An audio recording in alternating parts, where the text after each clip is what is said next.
Merci Madame la Présidente. Avec Jérôme Lambert, nous allons essayer de vous résumer notre communication écrite à laquelle nous vous renvoyons, et je voudrais remercier, en notre nom à tous les deux, notre voisine. Donc on renvoie à cette communication écrite pour plus de détails sur les différents points que nous allons aborder aujourd'hui, et nous essaierons de vous interpréter au mieux une partition à deux voix. C'est à peu près ça. Alors je commencerai d'abord par rappeler que les relations Union européenne-Ukraine s'inscrivent à ce jour dans le cadre de l'accord de partenariat et de coopération entré en vigueur le 1er mars 1998. Et depuis la révolution orange de fin 2004, de nombreuses avancées ont été constatées, si bien que l'Ukraine a été considérée comme le pays pilote de la politique européenne de voisinage. Le sommet Union européenne-Ukraine sous présidence française en septembre 2008 a été une étape décisive. Il y a été décidé que le prochain accord serait un accord d'association beaucoup plus ambitieux. Et en dépit d'un contexte compliqué depuis début 2009, caractérisé notamment par les procès politiques, dont celui à l'encontre de l'ex-première ministre Mme Yulia Tymoshenko, la coopération avec l'Ukraine s'est poursuivie avec les négociations sur le futur accord d'association. Alors cet accord est le premier d'une nouvelle génération d'accords avec les pays du partenariat oriental. Alors rappelons que lancé officiellement en 2009, le partenariat oriental concerne, outre l'Ukraine, l'Arménie, l'Azerbaïdjan, la Biélorussie, la Géorgie et la Moldavie. En mars 2012, les négociateurs de l'Union européenne et de l'Ukraine ont paraphé le texte de l'accord d'association, et en juillet 2012, ils ont paraphé le volet de l'accord relatif à la zone de libre-échange.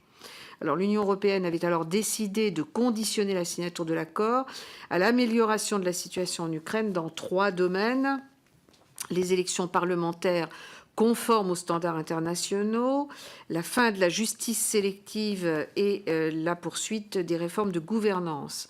Alors, le terme de justice sélective fait ici référence à des détentions pour motifs politiques, même si le motif officiel est différent. Or, dans le domaine électoral, les élections législatives du 28 octobre 2012 ont confirmé la dégradation de la situation.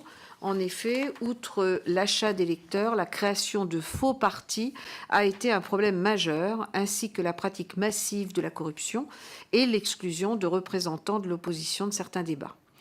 Alors c'est pourquoi, lors du Conseil Affaires étrangères du 10 décembre 2012, l'Ukraine a été appelée, en vue de la signature de l'accord, à agir avec détermination dans ces 3 secteurs clés: effectuer le suivi des lacunes recensées lors des élections législatives du 28 octobre 2012, lutter contre le problème de la justice sélective et éviter sa réapparition, et puis progresser dans les réformes de gouvernance définies dans un programme d'association approuvé par les 2 parties. Lors du 16e sommet Union européenne-Ukraine qui s'est tenu à Bruxelles le 25 février 2013, les 2 parties ont réaffirmé leur souhait de suivre les conclusions du Conseil de décembre 2012, et l'Ukraine a affiché une certaine volonté d'évolution. Ainsi, le cabinet des ministres d'Ukraine a approuvé le 4 mars 2013 une résolution listant les mesures prioritaires à mettre en place afin d'améliorer la loi électorale ukrainienne.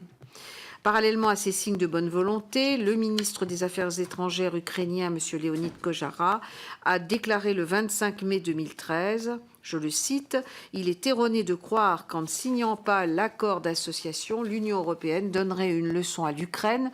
Ce serait un échec géopolitique dans la politique étrangère de l'Union européenne. » Alors, en ce qui concerne la justice sélective, il a rappelé que l'arrêt de la Cour européenne des droits de l'homme du 30 avril 2013 concernant l'emprisonnement de Yulia Tymoshenko ne se prononce pas sur le fond de l'affaire. Il a spécifié, je le cite encore, « Nous considérons qu'il n'y a pas de prisonniers politiques à proprement parler ».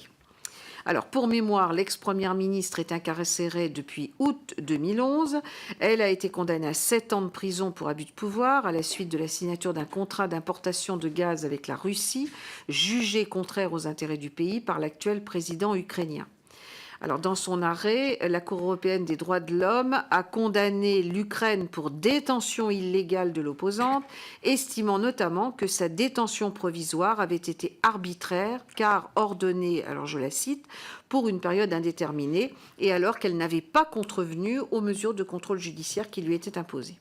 Alors la question qui se pose donc aujourd'hui est de savoir si l'accord d'association peut être ou non signé comme prévu lors du prochain sommet du partenariat oriental qui se tiendra à Vilnius les 28 et 29 novembre prochains. À toi, Je Jérôme. poursuis.